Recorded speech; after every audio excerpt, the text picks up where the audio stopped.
अस्सलामुअलैकुम, मैं हूं आयशा। आप सभी का वेलकम है कुकिंग विद एपीएस में। आज हम बनाएंगे बिना मावा बिना दूध का डबल लेयर वाली बर्फी। बहुत कम टाइम में बहुत ही ज्यादा टेस्टी बनकर तैयार होती है। इसी मिठाई को अगर हम बाजार में खरीदते हैं तो बहुत ज्यादा महंगी पड़ती है, लेकिन घर में आप बहुत कम चीजों से इसे बनाकर तैयार कर सकते हैं, वो भी हेल्दी तरीके से। कोई त्योहार हो या फिर मीठा खाने का मन हो तो इसे आप लोग एक बार जरूर ट्राई कीजिएगा। तो चलिए इस मजेदार सी रेसिपी को बनाना शुरू करते हैं। सबसे पहले यहाँ पर हमने 1 कप काजू ले लिया है और वजन में देखा जाए तो 250 ग्राम है। हमने साबुत काजू का इस्तेमाल किया है, आप चाहें तो टूटे हुए काजू का इस्तेमाल कर सकते हैं, लेकिन ख्याल रहे कि क्वालिटी अच्छी होनी चाहिए, तब जाकर मिठाई अच्छी बनकर तैयार होती है। अब हमें काजू का पाउडर बनाना है, इसके लिए ग्राइंडर जार में डालकर पीस लेंगे। ख्याल रहे पल्स करते हुए आपको काजू को पीसना है। अगर आप लगातार मिक्सर चलाते हैं तो काजू का वहाँ पर डो बनने लगता है और जार में चिपकने लगता है, तो इसे हमें पाउडर फॉर्म में चाहिए। तो मिक्सर को ऑफ ऑन करके ही काजू का पाउडर को आपको तैयार करना है। फिर छन्नी से एक बार छान लेना है। छानने के बाद जो बड़े टुकड़े निकलते हैं उसे फिर से उसी प्रोसेस के साथ हम पीस लेंगे। क्योंकि कोई भी काजू की मिठाई आप बना रहे हो तो काजू का जो पाउडर है बिल्कुल फाइन पाउडर बनना चाहिए। जैसा कि आप देख सकते हैं यहाँ पर सारे काजू को पीस कर हमने तैयार कर लिया है और बिल्कुल बारीक पाउडर हमने बनाकर तैयार किया है। अगर थोड़ा बहुत पीसने के टाइम गुठलियां बन भी जाती है तो आप पूरे तरीके से उसे ठंडा कर लें, उसके बाद फिर से आप उसे पीसना शुरू करें। तो इससे क्या होगा कि जो काजू है उसकी गुठलियां नहीं बनती है। काजू का पाउडर बनाकर अगर आप तैयार कर रहे हैं तो बस 1 से 2 चीजों का ख्याल रखना बहुत जरूरी होता है। तो इसे हमने तैयार कर लिया है। कोई भी आप मिठाई बनाएं तो बस काजू को इसी तरीके से पीसना है। अब इस पॉइंट पर मिठाई के लिए चाशनी तैयार कर लेते हैं। तो यहाँ पर हमने 3/4 कप शक्कर लिया है। अगर आपको थोड़ा मीठा कम चाहिए तो कम कर दीजिए, अगर आपको थोड़ा मीठा ज़्यादा चाहिए तो आप ज़्यादा कर सकते हैं, लेकिन मिठाई ऐसी चीज़ होती है कि मीठा परफेक्ट होना चाहिए। तो जितना हमने शक्कर लिया था ना उतना ही हमने पानी ऐड कर दिया है। 3/4 कप हमने पानी डाल दिया है। अब इसे चलाते हुए पकाएंगे ताकि जो शक्कर है वो अच्छे से डिसॉल्व हो जाए। फ्लेम हमने यहाँ पर मीडियम रखा है और आप देख सकते हैं कि शक्कर अच्छे से घुल चुकी है पानी के अंदर। मिठाई बनाने का सबसे इम्पोर्टेंट पार्ट जो होता है ना वो चाशनी तैयार करना होता है। तो बर्फी के लिए जो चाशनी तैयार करना है वो 1 तार वाली चाशनी आपको तैयार करना है।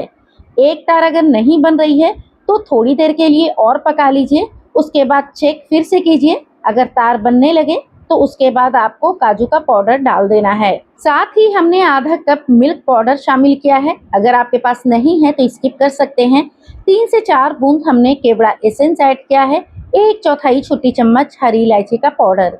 अगर पाउडर नहीं है तो हरी इलायची के बीज को निकाल कर आप उसे पीस लें और उसे आप डाल दीजिए। अब इस पॉइंट पर इसे लगातार चलाना है, क्योंकि जो पाउडर फॉर्म में हमने काजू को ऐड किया है वो चाशनी के साथ अच्छे से मिलजुल जाए। तो आप देख सकते हैं थोड़ी बहुत इसमें गुठलियां दिख रही है, लेकिन आप इसे लगातार चलाते रहेंगे ना तो गुठलियां धीरे धीरे ख़त्म हो जाती है और जो बैटर है वो थिक भी होने लगता है। इस पॉइंट पर ना थोड़ा सा निकाल कर हमने रख दिया था ताकि अच्छे से ठंडा हो जाए और कुछ इस तरीके से बॉल बन जाए, बिल्कुल भी उंगली पर नहीं चिपक रही है। इस तरीके से डो जैसा बनने लगेगा ना तो इस पॉइंट पर आपको फ्लेम को ऑफ कर देना है। बहुत ज़्यादा देर तक अगर हम पकाते हैं तो बहुत ज़्यादा हार्ड बन जाएगा और हमें एकदम सॉफ्ट नरम बर्फी चाहिए। तो 1 मिनट के लिए तकरीबन लो फ्लेम पर फिर से हमने पका लिया है। मुझे थोड़ा सा और थिक चाहिए। अब इस पॉइंट पर फ्लेम को ऑफ कर देंगे और इसे चलाते हुए ठंडा करेंगे। तो इसे हमने फ्लेम से नीचे उतार लिया है ताकि हीट कम लगे और जल्दी से ठंडा हो जाए। आप चाहें तो पंखे के नीचे भी इसे ठंडा कर सकते हो ताकि जल्दी हो जाए। आप देख सकते हो बैटर ठंडा हो चुका है और ये जो काजू का बैटर है ना धीरे धीरे डो के फॉर्म में आ गया है।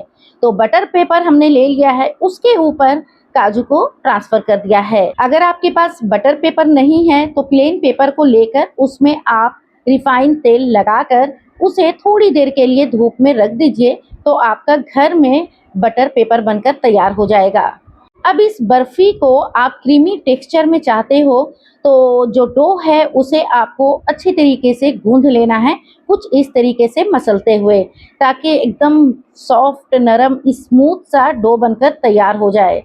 जैसे लगे आपको कि डो थोड़ा ठंडा हो गया है, फिर हाथों से इसे सिलेंडर का शेप दे दीजिए और हाथ से आप गूंथ सकते हैं। डबल लेयर वाली मिठाई बना रहे हैं तो इसके लिए 2 हिस्से में आपको कट कर लेना है, बिल्कुल बराबर क्वांटिटी में। अब ये जो बॉल है ना, इसमें हम थोड़ा सा कलर ऐड करेंगे। तो हमने यहाँ पर ऑरेंज फूड कलर का इस्तेमाल किया है। इसकी जगह पर अगर आपको ग्रीन पसंद है तो ग्रीन फूड कलर का भी इस्तेमाल कर सकते हैं। आप अपने पसंद के मुताबिक कलर का इस्तेमाल कर सकते हैं, ठीक है।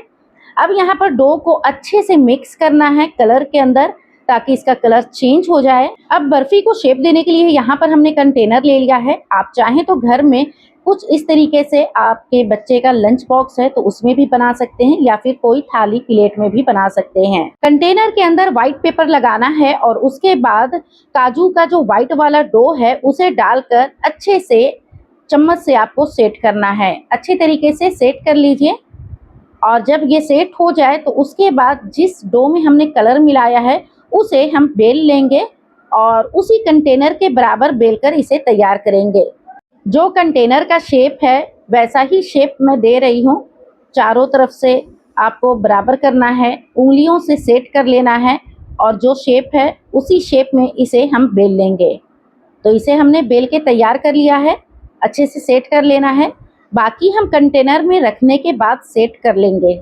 पहले हाथों से इसे हम सेट कर लेंगे, उसके बाद चम्मच से चारों तरफ से अच्छे तरीके से सेट कर लेना है, कुछ इस तरीके से। ये देखिए मिठाई को हमने सेट कर लिया है। अब इसे बाजार जैसा लुक देने के लिए यहाँ पर हमने सिल्वर वर्क जो होता है ना उसे लगा दिया है। अगर आपके पास नहीं है तो आप इसे स्किप कर सकते हैं, बिल्कुल ऑप्शनल है ये। और जब अच्छे से आप सिल्वर वर्क लगा दें उसके बाद इसे सेट होने के लिए फ्रिज में आपको रख देना है, तकरीबन 1 से 1.5 घंटे के लिए। अच्छा, फ्रिज में रखने के बाद ना मिठाई बहुत अच्छे से सेट हो जाती है और जब इसे हम काटते हैं तो बहुत ही आसानी से कट जाती है। तो ये देखिए अच्छे तरीके से निकल चुका है और ये जो पेपर है उसे भी हम अलग कर लेंगे। अच्छा, इसे ना बहुत ज़्यादा देर तक आपको फ्रिज में नहीं रखना है, मतलब कि 3 से 4 घंटे के लिए नहीं रखना है, वरना बहुत ज़्यादा हार्ड हो जाएगा तो काटने में भी मुश्किल होगी। तो यहाँ पर पेपर को हमने निकाल लिया है। अब इसे स्क्वायर शेप में कट कर लेंगे, आप कोई भी शेप दे सकते हो। अच्छा, सबसे पहले ना इसकी किनारी को हम कट कर लेंगे ताकि जब मिठाई का शेप दें तो बिल्कुल बाजार जैसी दिखे। अगर आप घर में बना रहे हो ना तो आपको किनारी काटने की ज़रूरत नहीं है, आप इसी तरीके से स्क्वायर शेप दे सकते हैं। तो यहाँ पर 3 हिस्से में हमने कट कर लिया है। अब इसे दूसरी साइड भी कट कर लेंगे। तो सभी को साइड में रखते हैं और एक लेंगे और इसे 2 हिस्से में कट करेंगे। ये देखिए। अच्छा, जिस चाकू से आप कट कर रहे हो ना उसकी धार तेज़ होनी चाहिए। धार अच्छी रहेगी तो मिठाई अच्छे से कटेगी। अब जब सारी मिठाई को आप काट लें उसके बाद एक एक मिठाई को उठाकर आप कुछ इस तरीके से शेप देना है। अच्छा, जिधर आपने सिल्वर वर्क लगाया है ना उधर आपको हाथ नहीं लगाना है। जैसे आप उंगली या हाथ लगा देते हो तो उसकी शाइनिंग ख़त्म हो जाती है, तो आपको उल्टी साइड में हाथ रखकर मिठाई को सेट करना है।